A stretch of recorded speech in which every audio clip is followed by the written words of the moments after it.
à la Cantorade. Venez avec nous sur Radio Laser prendre de la hauteur et du recul sur les interrogations multiples que nous et vous nous posons toutes et tous. Critiquons, proposons, réfléchissons dans l'humour et le respect. Explorez pendant un mois, chaque semaine, un sujet pertinent avec toujours un invité expert. Bonjour à toutes et à tous à la Cantorade Sciences avec Xavier Debontride qui est le responsable de la rédaction de Science Ouest. Bonjour Xavier. Bonjour Bernard, bonjour à toutes et tous. Et bonne année. Oui, bonne année à toutes et à tous. Une bonne année scientifique, mais à tout point de vue, bien sûr, pour vos proches, etc. On va parler donc du dossier. Le dossier, ça va être l'électricité, histoire, visage et défis. Usage et défi. Usage, merci. Merci Xavier. Et puis on parlera également des balises que l'on place au niveau de la nuque des phoques pour les suivre, qui sont au niveau du Mont-Saint-Michel notamment. On parlera ensuite de la Bretagne. Est-ce que finalement il faudra y vivre tous en Bretagne ou pas? Et donc c'est un géographe de l'université de Rennes 2 qui nous a parlé de cela dans Science Ouest. Donc je vais vous laisser la main, Xavier, pour nous parler. Oui, écoutez, merci beaucoup pour cette introduction, Bernard. Et effectivement, dans ce nouveau numéro de Science Ouest, le numéro 434 déjà, de janvier, le dossier du magazine est consacré à l'électricité. Alors pourquoi avoir fait ce choix éditorial? Parce que l'électricité, elle est partout, elle nous environne, elle conditionne nos modes de vie et on ne sait pas toujours très bien comment finalement tout ça fonctionne à force d'appuyer tout simplement sur un interrupteur pour avoir de la lumière. Et on s'est dit que ça valait le coup de revenir un petit peu sur les fondamentaux scientifiques de cette présence de l'électricité, à la fois dans nos sociétés, mais aussi dans la manière dont on la produit, cette énergie électrique, dont on la transporte et dont on peut la stocker. Ça, c'est souvent le problème le plus important, le stockage. Donc, ce sont tous ces angles-là que nous avons avec nos journalistes, nos rédacteurs et les spécialistes scientifiques que nous avons été interviewés. Ce sont tous ces angles que nous avons approchés pour faire effectivement un dossier qui, d'après les premiers retours que j'en ai, à la fois se lit bien et surtout est très pédagogique et apprend beaucoup de choses à nos lecteurs et nos lectrices. Tout à fait, je confirme Xavier, je confirme. Alors c'est vrai que dans ce dossier, on revient à la grande histoire de la découverte du courant électrique. Ça remonte au VIe siècle avant Jésus-Christ avec Thalès de Milet et son fameux morceau d'ambre qu'il avait frotté et qui produisait qui permettait d'attirer des objets légers comme les plumes ou les poussières. C'était la fameuse électricité statique. Puis après, évidemment, on a remonté le cours de l'histoire pour arriver jusqu'à la production d'énergie nucléaire, mais aussi des énergies renouvelables. On a évoqué toutes ces questions-là. La question de l'électrification, ou plutôt de l'électrisation, je vais bien le prononcer, c'est-à-dire lorsque le corps humain est traversé par un courant électrique, on sait que ça peut être tout à fait fatal. Donc on a décrypté aussi la réaction du corps humain par rapport à l'énergie électrique avec des médecins spécialistes de ces questions-là. Et voilà, donc on a effectivement un panorama assez large sur cette présence de l'électricité. On en parle beaucoup sur un plan économique aussi, avec l'avènement des véhicules électriques qui devraient remplacer les véhicules thermiques d'ici à quelques années. Donc tout ça fait que finalement ce sujet il est à la fois totalement intemporel et furieusement d'actualité. Très bien, donc on pense aussi au fait que l'électricité pourrait être un moyen pour éviter l'effet de serre, ou en tous les cas le réduire aussi, c'est ça? Bien sûr, c'est une énergie qui, tout dépend comment elle est produite, parce que si elle est produite par combustion de fossiles, ça fonctionne moins bien. Mais effectivement, ces problématiques sont aussi abordées dans notre dossier du mois. Voilà, très bien. Vous pouvez en dire, je pense. Oui, vous pouvez lire. C'est un dossier combien? En 8 pages, je crois, hein, c'est ça? En 8 pages, en 8 pages, et effectivement, avec suffisamment d'entrées pour rendre la lecture diverse et complémentaire avec différents sujets. Tout à fait. Donc, on va parler d'un autre article sur les balises placées sur les phoques, les jeunes phoques qui parfois, lorsque les familles de phoques sont dissociées, eh bien, ces jeunes phoques sont abandonnés par les mères et se trouvent échoués.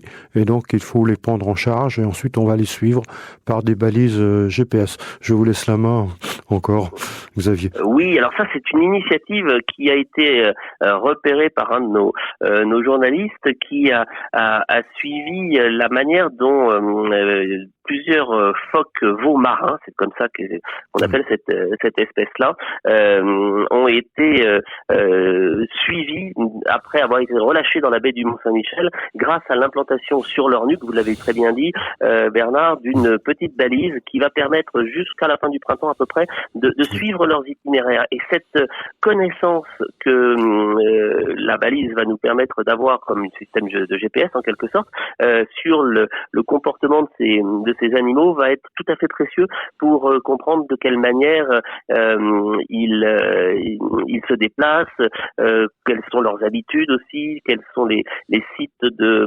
qu'ils fréquentent, de quelle manière ils chassent et à quelle profondeur ils plongent pour cela. Voilà, toute ces batteries d'informations vont être tout à fait précieuses aux scientifiques qui vont pouvoir ainsi mieux connaître ces phoques veaux marins qui sont effectivement, comme chez eux, dans la baie du Mont-Saint-Michel. Et donc maintenant, on va aborder donc la Bretagne qui est relativement épargnée par le réchauffement climatique.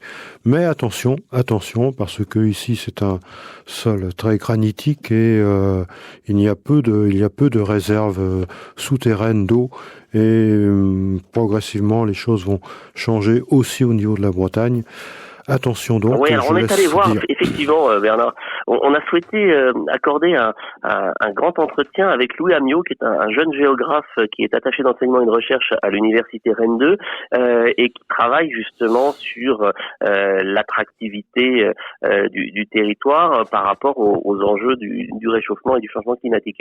Et son interview qui se déroule sur 2 pages dans Science Ouest du mois de janvier est vraiment intéressante parce qu'il aborde à la fois, vous l'avez rappelé, les caractéristiques, j'allais dire physiques, physico-géologiques de la région, mais aussi ce qui en fait son attrait sur un plan sociologique, les phénomènes de réfugiés climatiques. Alors on peut sans doute pas encore parler de cette situation-là pour la Bretagne, mais on voit quand même désormais des nouveaux arrivants qui mettent en avant leur volonté de vivre dans un climat plus tempéré que certaines régions du sud de la France, anticipant en quelque sorte ce réchauffement à venir et donc attention quand même aux équilibres. C'est un petit peu le message que nous fait passer Louis Amiot dans cette interview.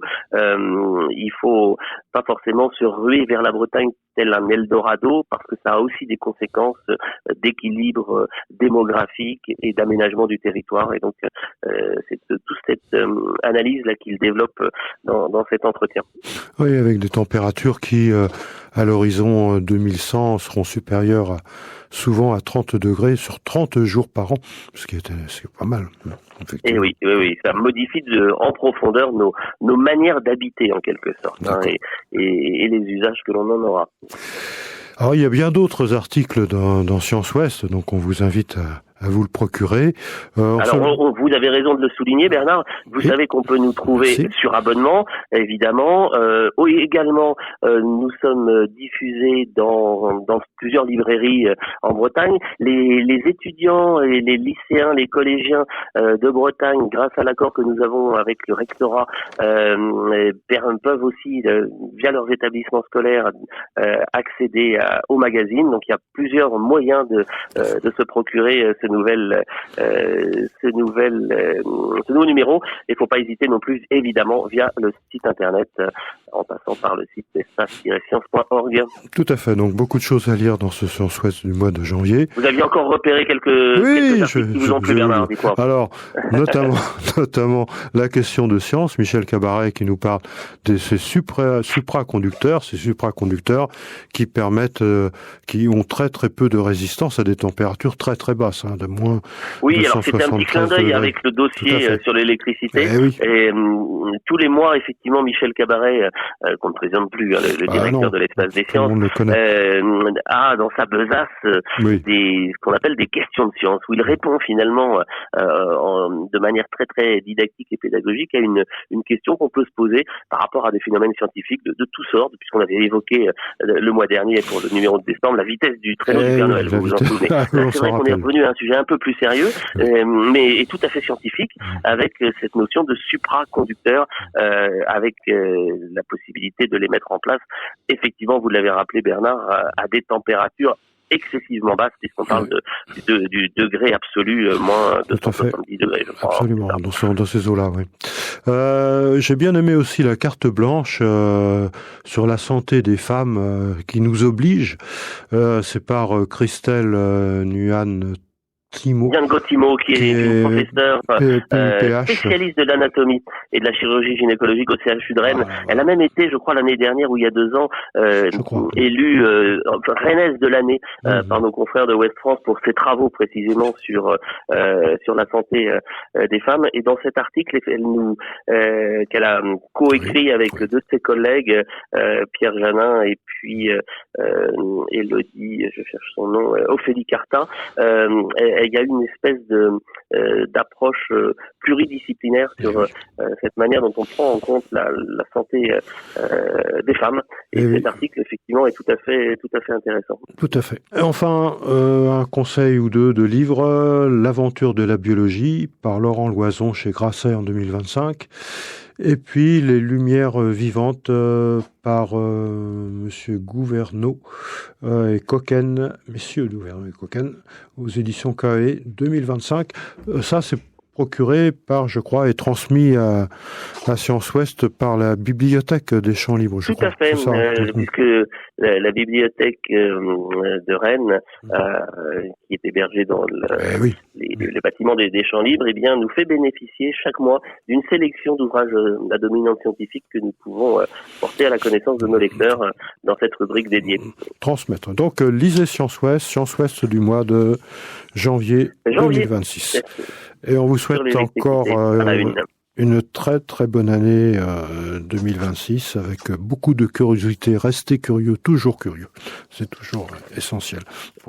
C'est un excellent mot d'ordre. Je m'y rallie volontiers. Merci beaucoup Bernard. Merci à toutes et tous de votre écoute. Merci Xavier. À très bientôt. Au revoir à toutes et à bientôt. À tous.